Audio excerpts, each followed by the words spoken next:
নমস্কার বন্ধুরা, আজ আমি দেশি মুরগির মাংসের কষা তৈরি করব।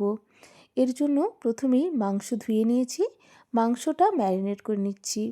মাংসে দিয়ে দিচ্ছি প্রায় 4 থেকে 5 চামচ মতো ফ্রেশ টক দই, তারপর দিচ্ছি একটু কাঁচা সর্ষের তেল, পরিমাণ মতো লবণ ও হলুদ দিচ্ছি। এরপর আমি মাংসকে হাতে করে খুব ভালো করে মাখিয়ে নেব। এইভাবে মাংস ম্যারিনেট করে আমি প্রায় 1 ঘন্টা মতো রেখে দেব, তারপর মাংসটা তৈরি করব। আমরা মাঝে মধ্যেই রেস্টুরেন্টে চিকেন অর্ডার দিয়ে খাই, তবে এইভাবে মাংস যদি বাড়িতেই রান্না করা হয় স্বাদ কিন্তু একেবারে রেস্টুরেন্টের মতোই হবে। ম্যারিনেট করে 1 ঘন্টা রেখে দিয়েছিলাম। এরপর পেঁয়াজ, রসুন, টমেটো কেটে নিচ্ছি মাংস তৈরি করার জন্য। কড়াইতে পরিমাণ মতো সর্ষের তেল দিয়ে 2টো ছোটো সাইজের তেজপাতা দেওয়ার পর কেটে রাখা পেঁয়াজটা দিচ্ছি। পেঁয়াজটাকে গোল্ডেন ব্রাউন করে ভেজে নেব।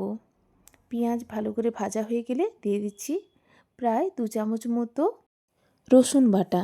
একেবারে মিহি করে রসুনটা বাটিনি, দেখেই বুঝতে পারছেন একটু আধ বাটা রেখেই রসুনটা বেটেছি।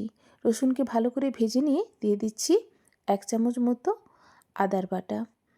আদার বাটাকেও ভালো করে ভেজে নিয়ে দিয়ে দেবো এখানে টমেটোকে ভালো করে ভেজে নিচ্ছি।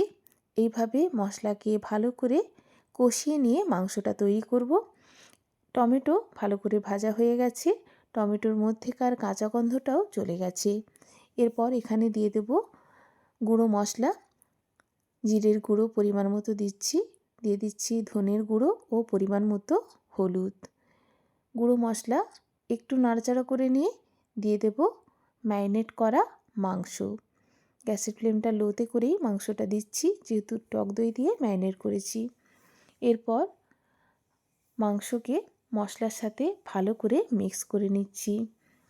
গ্যাসের ফ্লেম লোতে রেখেই আমি মাংসটা রান্না করব।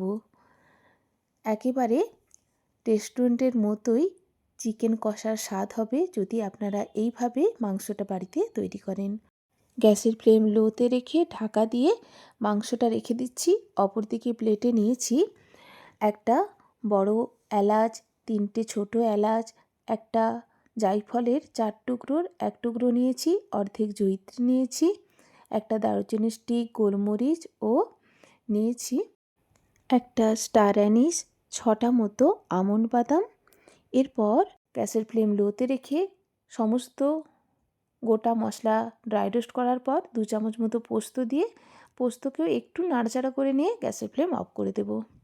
এরপর এটা মিক্সিং জারে গুঁড়ো করে নেব, একেবারে মিহি করে গুঁড়ো করে নেব। এই স্পেশাল মশলাটা আজকে তৈরি করেছি চিকেন কারি তৈরি করার জন্য।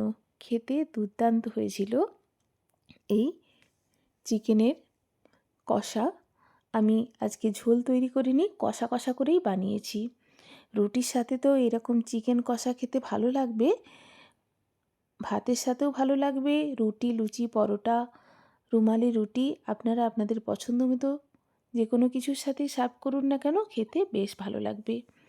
গ্যাসের ফ্লেম লোতে রেখে আমি প্রায় আধ ঘন্টা মাংস কষিয়ে নেওয়ার পর এই রোস্টেড মশলাটা দিয়ে দিচ্ছি, ভালো করে মিশিয়ে নিচ্ছি। এই স্পেশাল মশলাটাই কিন্তু মাংসে আলাদা স্বাদ এনে দেবে। এরপর মাংসকে আরও 15 মিনিট কষিয়ে নিয়েছি। খুব ভালো করে মাংস কষানো হয়ে গেছে এবং প্রায় 80% মতো মাংস সেদ্ধ হয়ে গেছে। খুব অল্প জল দিয়েছি সম্পূর্ণ মাংস সেদ্ধ হওয়ার জন্য, বেশি জল দিইনি, ঝোল তো রাখবো না, যেহেতু গ্রেভি তৈরি করব, ঘন গ্রেভিটা হবে। এরপর আমি অপর বার্নারে ফ্রাইং প্যানে 1 চামচ মতো সাদা তেল দিয়ে একটা বড় সাইজের পেঁয়াজ আমি বড় বড় করে কেটে রেখেছিলাম, সেই সেপারেট করা পেঁয়াজের পোর্শনগুলোকে গ্যাসের ফ্লেম হাইতে রেখে অল্প তেল দিয়ে ভেজে নিয়েছি।